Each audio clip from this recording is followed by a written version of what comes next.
Well, now that we've talked about your processor and we've talked about your memory, let's now talk about the other two functions of computer. They go hand in hand, and those are your input and your output devices. Chances are, if I asked you, if you were in class, I did ask this question, but if you're not in class, let me ask you right now to name some input and output devices. Just name them in your head. Okay, chances are you said keyboard, mouse. Those are input devices. I have a mouse right here. These originally were called XY coordinate finders because everything on your screen is saved in an XY format like it's a graph.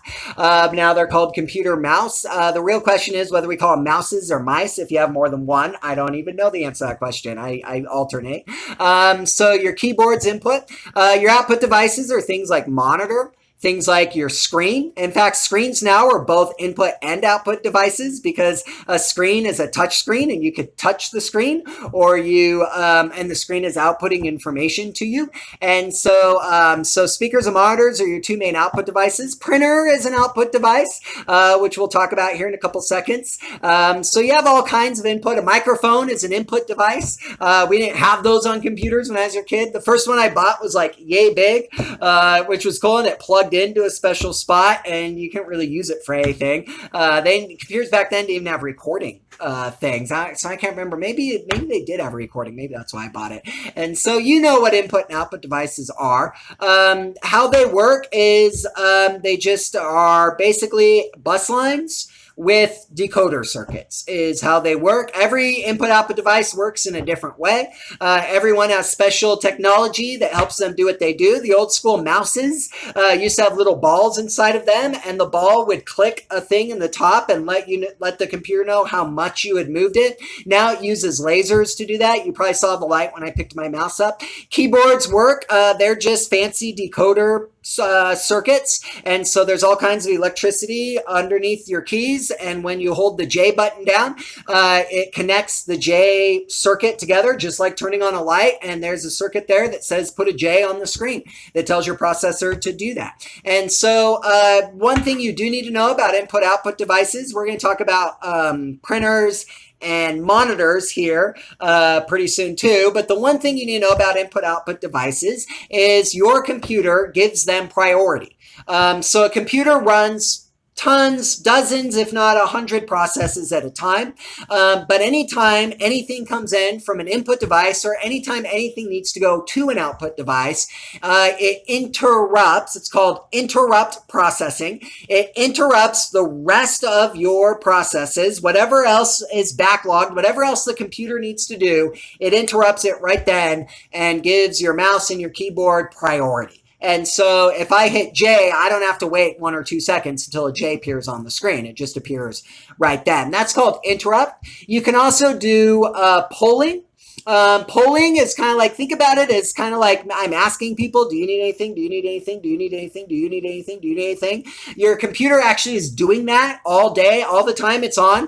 Your computer is asking every single program, what do you need? What do you need? What do you need? What do you need? And so polling is the input and output devices have to wait their turn. And so not many computers use polling. It's really slow.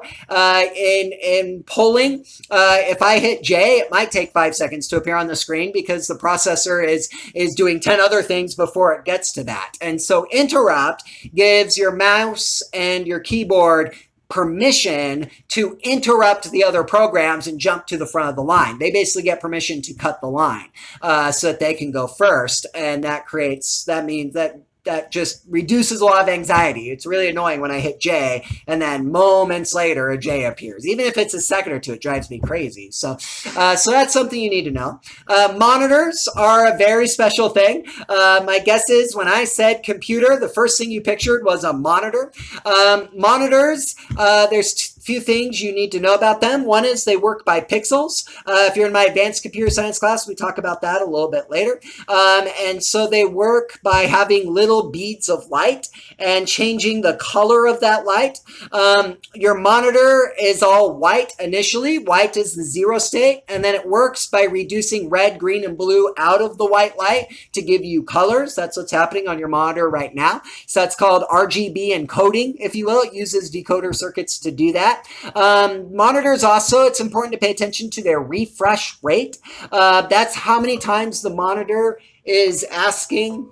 I'm sorry, my phone's ringing. It's a suspected spam caller. That is, your refresh rate is how many times a second your, I'm sorry about this, it rings through my, there we go.